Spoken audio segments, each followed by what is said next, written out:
And welcome back to the Texas Longhorn football channel. I am your host, Anwar Richardson, with my main man, Ari Temkin.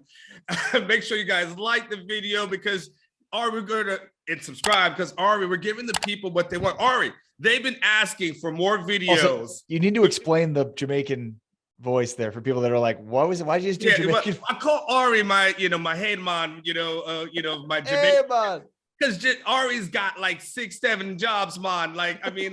He works for the Cowboys. He does the maintenance. He does the websites. He does the cleaning. He does the cooking. Everything he does is like Cowboys. He's here at Orange Bloods. He's hosting. He's doing editing. He's commenting on the message boards. He's on SiriusXM radio. That's just this morning. And then in the afternoon, he's like an Amazon driver. And then at night, he drives for Uber. That's how many jobs Ari has. Everywhere. You pretty well covered it. There you go. I love it. So, cleaning the floors at orangebloods.com as well. Yes. So,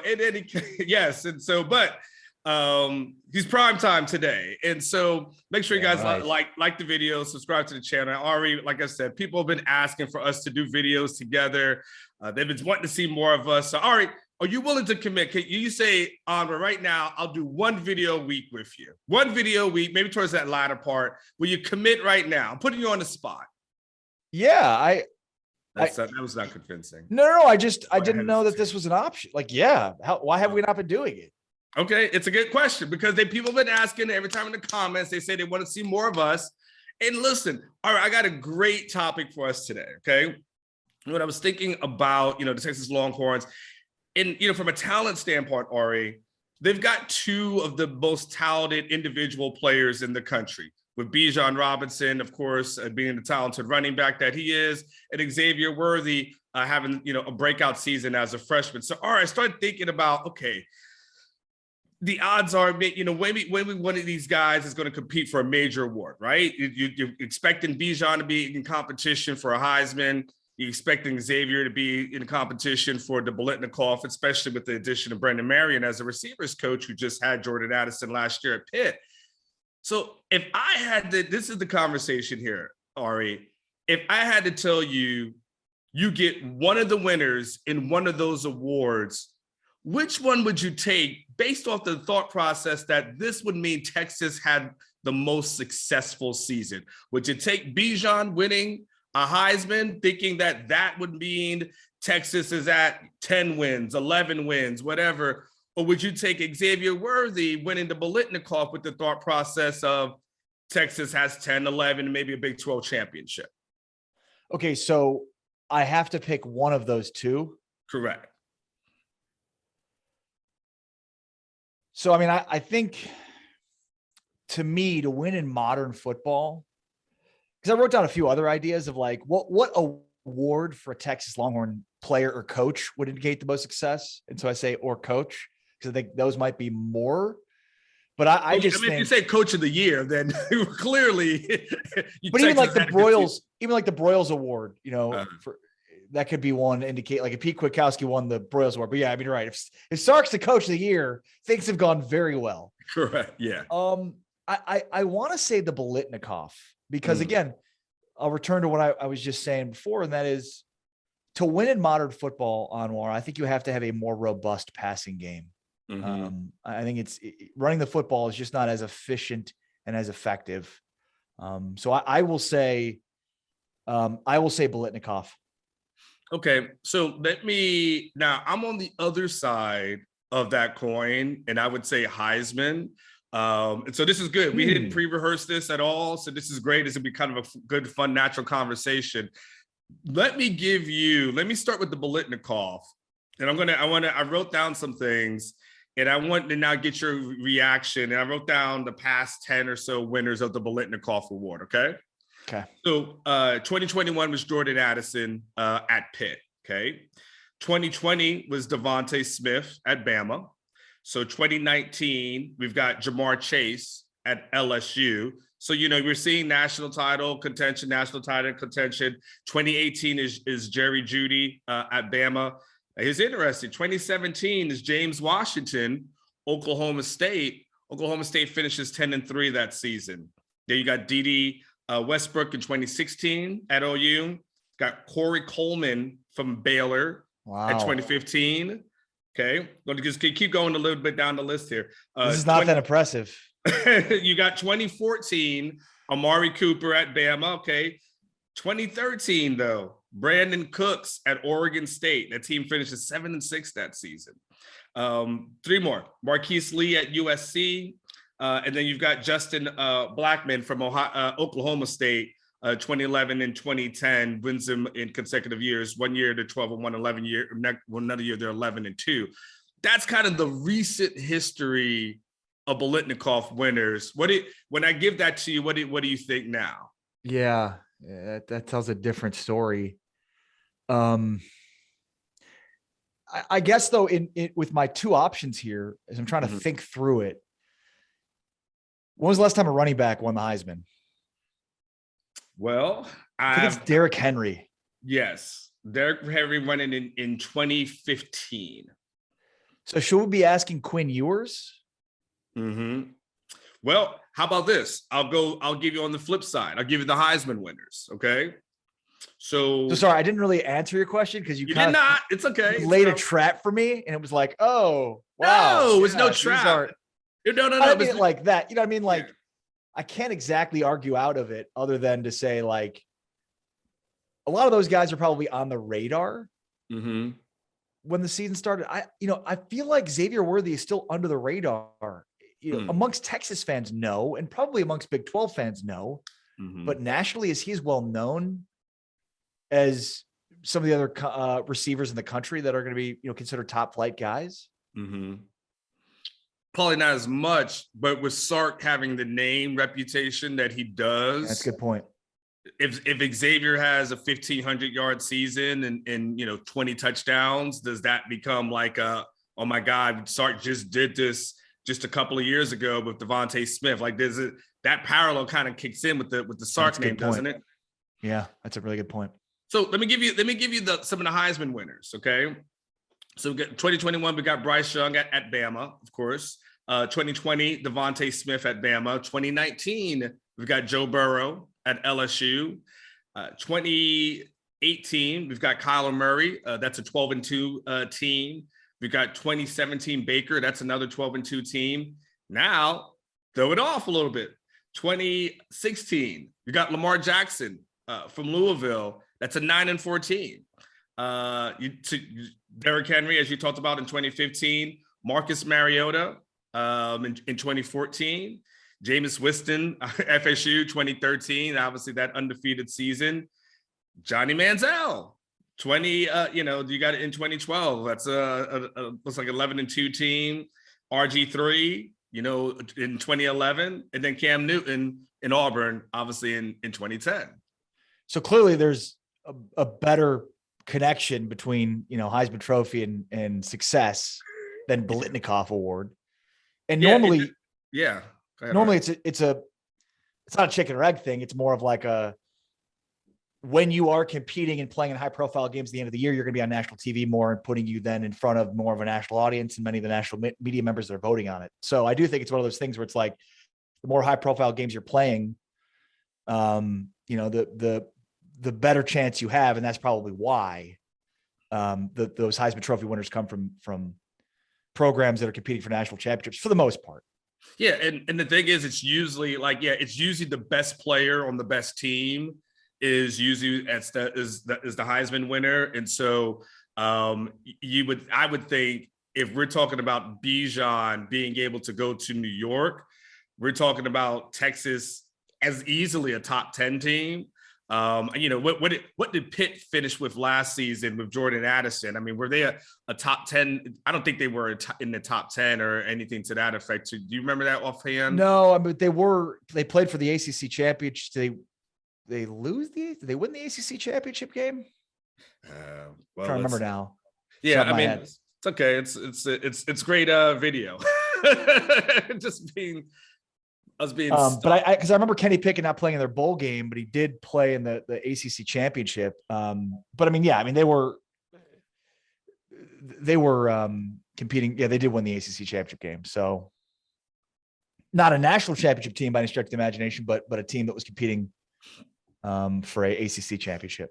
Yeah, but it seems like from a Heisman perspective, if we're talking about Bijan, we're probably then talking about, again, Texas is probably in the top 10, of most all conversations, probably have won a Big 12 title, more than likely, or at least has been in the championship game. I think you have again, there's a few outliers with the Heisman, but from the most part, we're talking about CFP team, right? I mean, you're talking about Bama, LSU, OU, Louisville being an exception, but they still got Bama and Oregon State, Jameis Winston, Cam Newton. Like, I think if we're talking about Bijan and that kind of conversation, shit, then at that point, Ari, he probably is coach of the year, right? What's more realistic? I think Xavier winning a Biletnikoff. If you had to tell me, okay, where's your $100 bet today, Anwar? It'll probably be on Xavier having a real good year, because I could probably bank on Xavier's success leading to that kind of high individual award. To get the Heisman, that would mean me banking a lot on Texas being in like a 10, win category, 11 win category. That's where Bijan enters in that conversation. I can't do that today, but I can definitely put the money on Xavier. What would you say? Yeah, 100%. I mean, if Bijan Robinson's in the Heisman conversation, he's pushing 2,000 plus yards. Like that's what it means in modern football to win the Heisman Trophy at the running back position. Now, I guess you might have said the same thing about the Heisman Trophy at the wide receiver position a couple of years ago when Devontae Smith won it, but still, maybe that was the exception. I don't know, like quarterback. So much of this is dependent upon the quarterback play across the country. Quarterback play was okay this year, but when you look at the draft, like it's not as if there's like a bunch of guys that blow you away. And so it seems like next year should be better in terms of quarterback play. And there is a lot of movement and has been a lot of movement. There's going to be a lot of different starters at different places, including Quinn Ewers. Yeah, I mean, the Biletnikoff is I think the more obvious one. And I just think a Biletnikoff Award for Xavier Worthy in 2022 means that everything worked out for Quinn Ewers as we thought it could and expected it to, but weren't entirely sure that it would. And then probably also speaks to the offensive line. Now, not in a way that the Heisman wouldn't, right? Because obviously if Bijan Robinson's winning a Heisman, your offensive line's pretty good.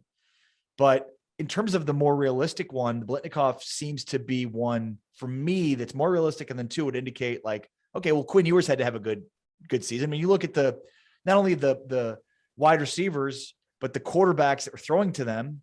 I mean, Kenny Pickett and Mac Jones to Devontae Smith and Joe Burrow to Jamar Chase. And I guess that would have been Tua to Jerry Jeudy in 18.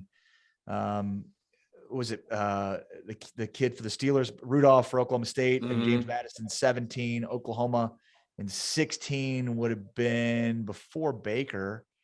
Just trying to like think through the quarterbacks in my head. So for the most part, indicates pretty good quarterback play, obviously. And so I just think that's a good indication of things worked out for Texas, the quarterback position with Quinn Ewers, because obviously a lot expected to, but until we see it, we won't know. Yeah, and it's interesting as you were talking, I was kind of looking it up, so Xavier finishes, last season, it's taking up the quarterback play, right, with 981 for 12 touchdowns. Jordan Addison finishes with 1,592 yards, 7 TDs. So Xavier finishes with more TDs than Jordan Addison does. And from, a quarterback perspective, you could easily say, okay, I mean, how many games did we watch last year where we were like, how the hell is Xavier 15 yards past like the nearest defender and the ball was overthrown, right? It's just like he's too open. Like how you can't miss him, right. You shouldn't be able to do it. So now from more consistent quarterback play, it can be, I don't want to re-debate or relive some of the reasons why the quarterback play was inconsistent last year. But if you're talking about more consistent quarterback play this season, you're talking numbers that we probably could meet or potentially even exceed what Jordan Addison did. We know he could do 12 touchdowns with quarterbacks that we didn't think was as good as the Pitt quarterback was last year, right? And so if you say Quinn Ewers comes up to the next level is let's say he's equal to what the Pitt quarterback was, you're talking about a monster year for Xavier. So you said 981 yards and 14 touchdowns last year for X? 12 TDs. 12. Yes. Mm-hmm. Okay, so over under 981 yards in 2022. Oh, I'll take the over. Over under 14 touchdowns. Over. 12. Oh, over. I'll take the over on that as well. Really? Yeah. It's basic. It's based on a couple of things. I mean, I gotta give Xavier credit for being able to do what he did. Like I said, with a Casey Thompson that at times, like I said, struggled with some consistency, whether it's, the hand or just, other times you're just inconsistent. But what we saw Xavier do against Oklahoma, I don't necessarily view that as something that was like lightning in a bottle that he can't do again. I'd look at him and say, that guy can be the best receiver in the Big 12 with consistent quarterback play from start to finish. And I think Quinn Ewers provides that for him. So that's why I look at it and I go, what he was able to do as a freshman, and don't forget, he was able to do this as a freshman who showed up on campus, in the summertime. This is not a guy who showed up in January, had a bunch of time to get acclimated. This is a guy that is learning on the fly. Like, what will he be able to do with another year in the system with more consistent quarterback play? Yeah, I mean, I'll take the over on that like all day. So I guess the reason I was surprised by your answer, and maybe surprised is the right word, but shouldn't there be more mouths to feed with Texas's offense next year? Potentially, but I mean, I think there's one mouth that's more important than any other mouth. Like when we're serving on your dinner. I mean, at the end of the day, everyone at the table is going to eat a little bit, but dad is always going to get, as Chris Rock would say, the big piece of chicken, right? And that's where Xavier Worthy is. He's the guy that you look at and say, he gets the big piece of chicken. Everybody else is going to eat. So you're going to make sure you hit in, you make sure you hit in some of the guys, make sure you get the young guys. You could go ahead and get Bijan Robinson every once in a while. But at the end of the day, the guy who's the burner, the person who's taken to the house, the guy who's the game changer, the guy that can just make magic happen, that's Xavier. And you feed him. You make sure he's fed more than anybody else. You don't think the ability for Texas to spread the ball around and Isaiah Nayer, get him involved, get some of these underclassmen involved, Jaleel Billingsley, although it remains to be seen how effective he can be in terms of the passing offense, but he still should be based on his upside. I guess my question is Texas better off with, and by the way, I would take over without a doubt. I mean, this is clearly a 1,000 yard receiver. And if he's not in 2022, I'd say that'd be a major disappointment. But I don't know, is Texas better off having more weapons to pepper in? I think the one thing I really like about Sarkisian, when you kind of look at the history of his offenses, and especially from a statistical standpoint, he feeds the beast. And he's very consistent at saying, these are our best guys. And I'm going to continue stop them. And, I think that sometimes what we often saw, under Herman, that sometimes would be frustrating for Longhorn fans. It was not that. Yeah, it was, this person has received high, yards one time, and then you don't hear from him for like several weeks. And, one day you're running the ball this way, now to tight end. And that it's Sark. It was real simple.